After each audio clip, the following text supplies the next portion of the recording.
اعوذ باللہ من الشیطان الرجیم، بسم اللہ الرحمن الرحیم۔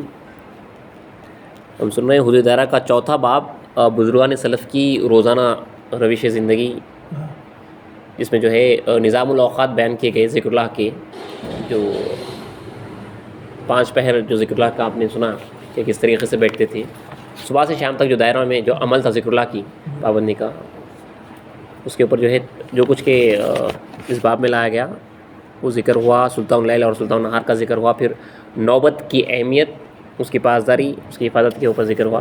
اس کے بعد یہ جو اوقات جو بیان کیے گئے اس سے پہلے کی نشست میں، وہ فقراء کرام کے واسطے تھے، دائرے کے اندر جو رہنے والے ہیں، یہ جو تمام باتیں ہیں وہ دائرے کے اندر رہنے والے فقراء کرام کے تعلق سے ان کے حدود بیان کیے جا رہے ہیں۔ اور اس کے بعد دائرے کے باہر رہنے والوں کے واسطے بھی یہاں پہ حضرت نے لکھا ہے کہ کاسبوں کے لیے اوقات ذکر اللہ، اس کے تحت لکھتے ہیں کہ کاسبوں کے لیے، مطلب جنہوں نے ابھی ترک دنیا نہیں کیا ہے، کاسبوں کے لیے قید نشست کے ساتھ، مطلب بیٹھ کے ذکر جو کرنا ہے، قید نشست کے ساتھ سلطان اللیل اور سلطان النہار ذکر اللہ کے لیے سیدنا مہدی اسلام فرض فرمائے ہیں، فرض ہے۔ سلطان اللیل آپ نے اس سے پہلے سنا، اثر سے عشاء تک کو سلطان اللیل کہتے ہیں، اور سلطان النہار اول فجر سے طلوع آفتاب تک کہتے ہیں۔ آگے لکھ رہے ہیں کہ ایک تو اول فجر سے طلوع آفتاب تک، دوسرے اثر سے عشاء تک۔ پھر فرماتے ہیں، اسلام کا فرمان ہے، ان 6 وقتوں کو ہمیشہ جتن کرتے رہو۔ 6 وقت کی حفاظت کرنا ہے کاسبین کے واسطے، ہمارے کو تو جو ہے فقراء کرام تو مسٹ ہے 6، اس کے اور آگے کرنا ہے۔ تو 6 وقتوں کی جو حفاظت ہے کاسبین کے واسطے، پہلا سلطان اللیل، دوسرا سلطان النہار، تیسرا کھاتے پیتے وقت، چوتھا پیشاب پیخانے کے وقت، پانچواں سوتے وقت، چھٹا جن کی شادی ہو چکی ہے اپنی بیوی سے صحبت کرتے وقت۔ یہ 6 اوقات ہیں کاسبین کے واسطے، یاد رکھیے کہ جن کے تعلق سے اسلام نے تاکید کی ہے کہ ان اوقات کو ضائع نہ کریں۔ آگے میں اسلام کا ایک فرمان بھی ہے، یہاں پہ لکھا ہوا نہیں ہے، کہ میں اسلام نے فرمایا کہ جو شخص ان 6 اوقات کی حفاظت کرے گا، خدا تعالیٰ اس کے دن اور رات کو ضائع نہیں کرے گا، ذکر کرے گا۔ یہ 6 اوقات میں جو ذکر اللہ کرے گا، اب سمجھیے آپ دن میں جو ہے دوسرے نیک کام کر رہے ہیں، آپ خیرات کیے، وہ کیے، یہ کیے، لیکن جو حکم تھا وہ نہیں کیے۔ وہ اگر قبول ہونا ہے تو پہلے آپ کو جو فرائض ہے اس پہ اترنا ضروری ہے۔ جو ان 6 اوقات کی حفاظت کرے گا اس کے دن اور رات ضائع نہیں ہوں گے، ورنہ جو یہ ذکر اللہ کے اوقات کی پابندی نہیں کر رہا اس کا دن اور رات ضائع ہو رہا ہے، سیدھی سیدھی بات ہے۔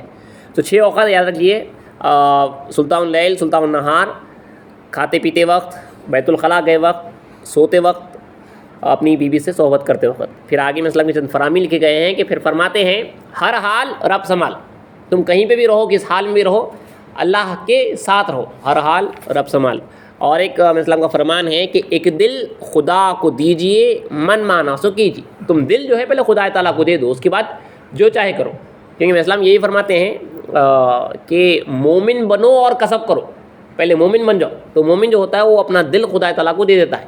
آج ہم کیا کرتے ہیں، بچے کو جو ہے پہلے ڈگری ہولڈر بناتے ہیں، سب پورا بنا کے اس کو جو ہے کسب پہ چڑھاتے ہیں۔ کسب کی اجازت دی گئی ہے، لیکن کسب کی اجازت ان شرائط کے ساتھ دی گئی ہے۔ دیکھیے آج قوم کی زیادہ تر آبادی 90-95% جو ہے کاسبین ہی کی ہے۔ اس سے پہلے شاید الٹا تھا، میں اسلام کے زمانے میں، تابعین کے زمانے میں، یا زیادہ بھی تھے ہوں گے، لیکن میں اسلام نے ان شرائط پر کسب کرنے کی اجازت دی ہے۔ کسب کے تو اور بھی شرائط ہیں، انشاءاللہ اس میں آگے کی شاید ابواب میں جو ہے کسب کی شرائط بھی ہیں، کہ میں اسلام نے جو 10 سے 12 جو شرائط بتائے ہیں، ان کنڈیشنز کی بنا پر کسب مطلب نوکری چاکری کر سکتے ہو، ورنہ ترک دنیا کرنا اور دائرے میں بیٹھنا۔ تو کسب کی شرائط ہی کے تحت جو ہے کاسبین کے واسطے میں اسلام کے یہ فرامین یہاں پہ لائے گئے ہیں کہ ایک دل خدا کو دیجیے، من مانا سو کیجیے۔ پھر فرماتے ہیں دست بکار دل بیار، ہاتھ کام میں دل یار میں، آپ کا ہاتھ کام میں رہنا لیکن دل جو ہے اللہ سے جڑا ہوا رہنا۔ اب اس کے واسطے آپ کو اوقات کی پابندی کرنا، جس کے تعلق سے اسلام نے فرمایا ہے صبح اور شام کا ذکر اللہ کی پابندی کریں گے اور ان اوقات کی پابندی کریں گے جن کو اسلام نے فرمایا ہے، تاکید کی ہے، تو آپ کا دل جو ہے اللہ کی یاد میں رہے گا، اگرچہ کہ آپ کام میں۔ دست بکار دل بیاری، باقاعدہ جو ہے کاسبین تو جو ہے جو ڈیسک ٹاپ وغیرہ پہ کام کرتے ہیں بیٹھ کے، ان کو چاہیے کہ اس فرمان کو میں اسلام کے اپنے لیپ ٹاپ پہ، اپنے ڈیسک ٹاپ پہ لکھ کے لگا لیں، تاکہ بار بار یاد آتا رہے۔ دست بکار دل بیار، آپ کا ہاتھ کام میں رہے اور دل اللہ کی یاد میں رہے۔ آگے ایک فرمان اسلام کا کہ دل کی توجہ ہمیشہ خدا کی طرف رکھے۔ آپ کہیں پہ بھی رہو، کسی کام میں رہو، لیکن دل کی توجہ مطلب اس کا چہرہ وہی ہے، اللہ کی طرف رہے، اللہ کی طرف اس کی یاد میں رہے۔ پھر فرماتے ہیں اسلام کا ایک فرمان کہ دم اور قدم کی حفاظت کرو، عزت اور لذت کو چھوڑو۔ اسلام کا مشہور فرمان ہے یہ کہ دم اور قدم کی حفاظت کرنا، اور عزت اور لذت کو چھوڑنا. عزت و لذت راگزار، دم و قدم را نگہدار. اسلام کا فرمان ہے قاسمین کے واسطے، تاریخ دنیا کے واسطے بہت اہم فرمان ہے، اس سے خدا مل جاتا. عزت اور لذت کو چھوڑ دینا. عزت اور لذت نفس کے دو پر ہیں، اسلام فرمائے. نفس کو میں اسلام اچھا ڈیفائن بھی کیے. دیکھ لیجیے ہمارے واسطے یہاں پہ نقطہ آ گیا تو جو ہے کہہ دے رہا ہوں. نفس کو اگر آپ اگر پرندہ تصور کریں گے، اب پرندہ کچھ کام کرنا مطلب انہیں اڑنا، تو نفس کا جو اڑنا ہے اس کے جو دو پر ہے، میں اسلام فرمائے کہ نفس کے دو شہ پر ہیں، ایک عزت اور ایک لذت. عزت اور لذت اس کے دو پر ہے، اسی سے یہ اڑتا ہے. مطلب اسی سے وہ جو ہے آپ کو جو ہے خلاف کام کر رہا ہے اللہ کے. اس دو پروں کو اگر کاٹ دیا جائے تو نفس تو ہے وہ رہے گا، لیکن اس کے پر کٹ جائیں گے. تو میں اسلام ہمیں یہ تعلیم دیے ہیں کہ عزت اور لذت کو چھوڑو. جہاں جہاں آپ کو جو ہے عزت کا ہے مسئلہ، آپ کو عزت مل رہی تو آپ کو جو ہے دل میں عزت محسوس نہیں کرنا ہے. آپ کے سے عزت اور ذلت برابر ہو جانا، لذت اور بے لذتی برابر ہو جانا. تو عزت اور لذت کو چھوڑنا اور دم اور قدم کی نگہبانی کرنا. یہ فقراء کرام کے واسطے بھی خاص طور پہ ہے کہ ہمیشہ اپنے دم کی حفاظت کرنا ہے، جو سانس کی حفاظت ہے، اور قدم دنیا دار کے گھر نہ جائیں. اور کاسبین کے واسطے بھی کہ قدم ایسی جگہ نہ جائیں جہاں پہ شریعت منع کرتی ہو، ایسے کام نہ کریں جس سے شریعت نے منع کیا ہو. پھر فرماتے ہیں ان کی حفاظت کرے اور کوئی خطرہ دل میں آنے نہ دے. اس کے بعد پھر فرماتے ہیں اسلام کا ایک فرمان لکھا، ایک شعر ہے کہ روز خود مباد کے بے یار بگزرت، گرچہ ہزار عیش بود زار بگزرت. یعنی وہ دن ہی نہ آئے کہ بغیر یار کے گزرے، اگرچہ کہ ہزار عیش ہو زاری میں گزرے. افسوس 100,000 کے بے تو روید دمے، لعنت برا حیات کے بے یار بگزرت. یعنی افسوس 100,000 افسوس کہ بغیر تیرے، یعنی بغیر اللہ کی یاد کے ایک دم جائے، اس حیات پر لعنت ہو. لعنت برا حیات کے بے یار بگزرت، یعنی لعنت ہو اس حیات پر جو یار کے بغیر گزرتی ہے. قیامت کے دن آپ یہاں پہ اگرچہ کہ کافی عیش عیاشی کر لے، لیکن وہ دن آئے گا جب جو ہے بغیر یار کے گزریں گے تو وہ بہت خطرناک دن ہوگا. روز خود مباد، اور اس دنیا میں بھی جو ہے وہ دن آئے نا کہ وہ روز خود مباد کے بے یار بگزرت، وہ دن ہی نہ آئے کہ بغیر یار کے گزرے. گرچہ ہزار عیش بود زار بگزرت، اگرچہ کہ ہزار عیش ہوئے، عیش کیے تھے، لیکن اب زاری میں گزاریں گے. افسوس 100,000 افسوس، افسوس 100,000 کے بے تو روید دمے، افسوس 100,000 افسوس کے بغیر تیرے ایک دم جائے. لعنت برا حیات کے بے یار بگزرت، یعنی لعنت ہو اس حیات پر کہ جو بغیر یار کے گزرتی ہے، یعنی بغیر اپنے مالک کے گزرتی ہے. یہ لعنت برا حیات کو ہمارے بزرگ نے فرمائے کہ تم اس کو پڑھو اور لعنت بری حیات بولو، یعنی لعنت میری حیات پر، یعنی لعنت اپنے آپ کی طرف اشارہ کر کے کہو کہ لعنت ہے اس حیات پر جو بغیر یار کے گزرے. آگے لکھا ہے خوبیہ صاحب نے لکھا ہے کہ لعنت بری حیات کہہ کر اپنی ہی ذات کو ملامت کرے. پھر فرماتے ہیں اسلام کا ایک فرمان ہے، ایک ربائی ہے جس میں اسلام فرما رہے ہیں اسلام کہ ہر ہاں کو غافل ازو ایک زماست، درادم کافر امان یہاں.